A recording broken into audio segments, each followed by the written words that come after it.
اس میں انٹرویو کے دوران جو ہے ثناءاللہ بلوچ جو دورہ کیا گیا ہے اسی پر انہوں نے اپنا جو رائے دیتے ہوئے کہا ہے وہ آپ تھوڑی سن لیں، اس کے بعد بات کرتے ہیں۔ اس میں کوئی شک نہیں ہے کہ بات چیت کا عمل کسی بھی سطح پر کسی بھی فورم پر ہونا چاہیے، اور اس طرح کے فورمز میں بلوچستان کے معاملات ڈسکس ہوں، لیکن میں خود بلوچستان کے حوالے سے یقیناً سننے میں آیا ہے کہ ایک دربار یا ایک اس طرح کی میٹنگ کوئی ہو رہی ہے جس میں کچھ عمائدین کو بلایا گیا ہے۔ بلوچستان کا مسئلہ عمائدین کا نہیں ہے، بلوچستان کا مسئلہ بلوچستان کے عوام کا ہے، اور بلوچستان کے جو کچھ سنجیدہ سیاسی جماعتیں ہیں جو اس کے اہم اسٹیک ہولڈرز ہیں ان کا ہے۔ اور اگر کوئی بلوچستان کے معاملے کو جو بہت ہی کمپلیکس گنجلک ہوتا جا رہا ہے گزرتے وقت کے ساتھ حل کرنا ہے تو ان کو براہ راست بلوچستان کے عوام کے ساتھ بات کرنی ہوگی جو اس وقت سڑکوں پہ ہیں۔ آج بھی تربت کے قریب خواتین نے میرے خیال میں دھرنے دی ہیں، سڑکیں گوادر کی تربت کی بند ہیں، جس طرح کے حالات بلوچستان میں مختلف ہو رہے ہیں۔ کیونکہ میں آپ کو چھوٹی سی بات بتاؤں، میرے سامنے یہ کتاب پڑھی ہے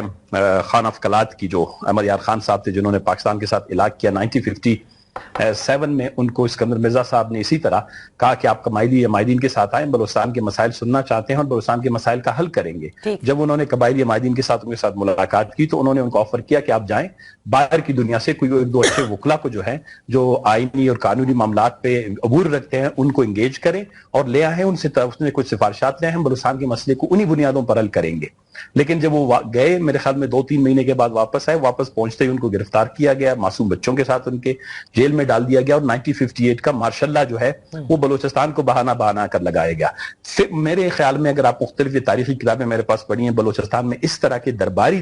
مجلسیں جو ہے جس کو ہم کہتے ہیں یہ تقریباً سینکڑوں کی تعداد میں ہوئی ہیں۔ اس وقت بلوچستان میں دیکھیں ایک تنازع ہے، اگر آپ کسی تنازع کو حل کرنا چاہتے ہیں اس سے کچھ مسلمہ اصول ہیں، انٹرنیشنل پرنسپلز ہیں۔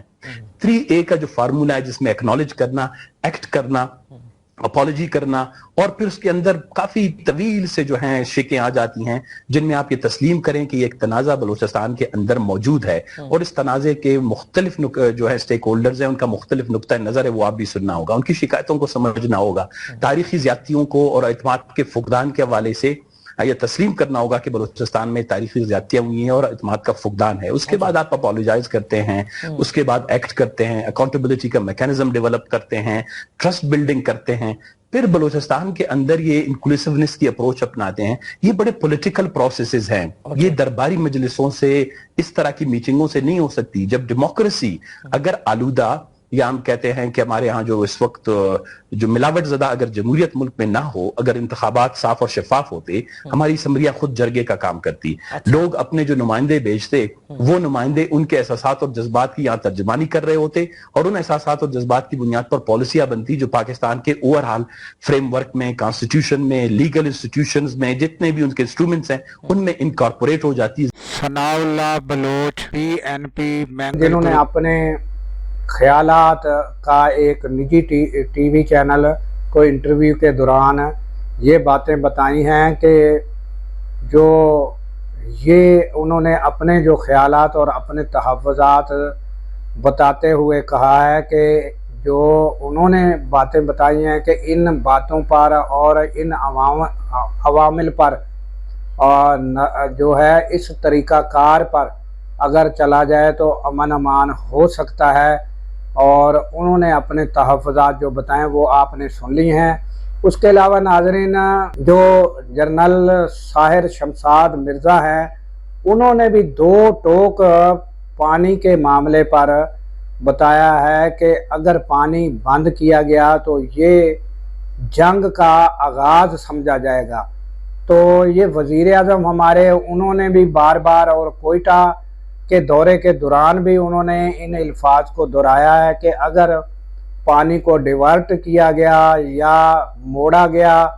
یا پانی بند کیا گیا تو یہ ایک اعلان جنگ ہوگا۔ یہ وزیر اعظم کی جانب سے بھی کہا گیا ہے اور ہمارے جنرل جو ہیں انہوں نے بھی واضح کر دیا ہے۔ تو یہ آنے والے دنوں میں یہ دیکھنا ہوگا کہ بھارت اپنی ان گھٹیا حرکات سے باز آتا ہے یا نہیں آتا۔ تو اس کے ساتھ ہی ناظرین ہمیں دیجیے اجازت کہ اللہ تعالیٰ پاکستان کی خیر فرمائے، پاکستان کی سرحدوں کی خیر فرمائے،